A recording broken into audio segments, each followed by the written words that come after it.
That's why for us to fight terrorism means to provide good governance, to fight corruption, to promote a culture where a government can have legitimacy and trust from its people, to ensure that there's an open and transparent allocation of resources, to have a justice model and system where people can feel comfortable, to make the government of Somalia be accountable to the people, a government that provides services to its people so that we seek legitimacy from our people and not from international outfits.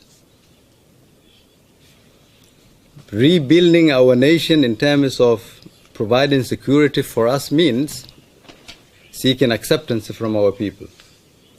Security, therefore, for us means we start from scratch, build step by step, and that is what our president and the rest of the leadership of the country has been doing.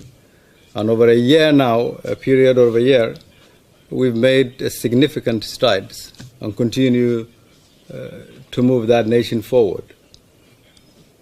That is why the president and I are committed to ensure that we restore the credibility and the dignity of the Somali people, so that people know Somalia, not what it is today or what it has been over the past 30 years, but what it can be. To continue with that, we've been reforming the economy of the country because we've had a bad credit for more than 30 years. Zero access to the international financial institutions, no financial system that worked. But we had one thing that functioned in that country where nothing else to be found.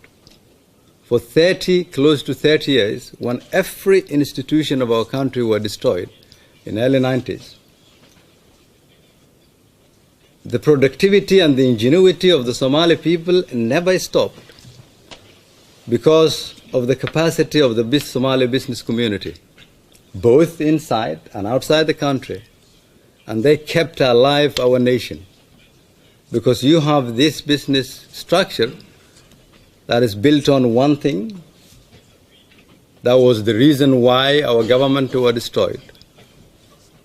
With our business community has and had it for that 30 years, and that is trust among them.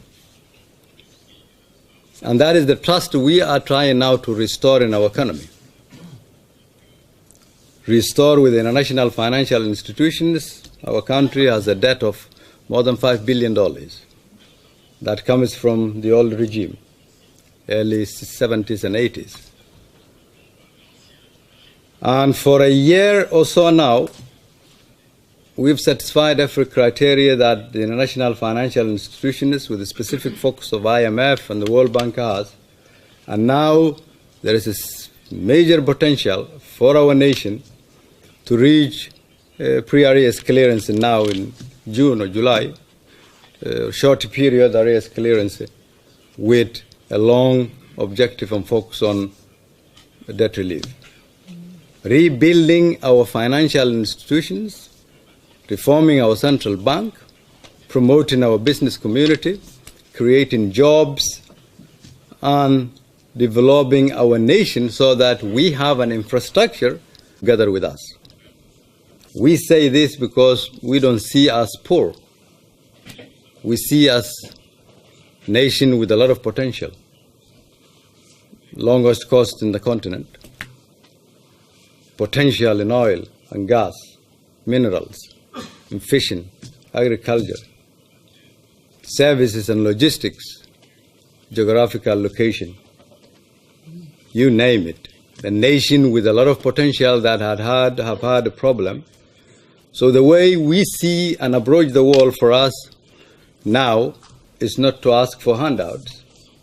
We ask them who is willing to do business with us.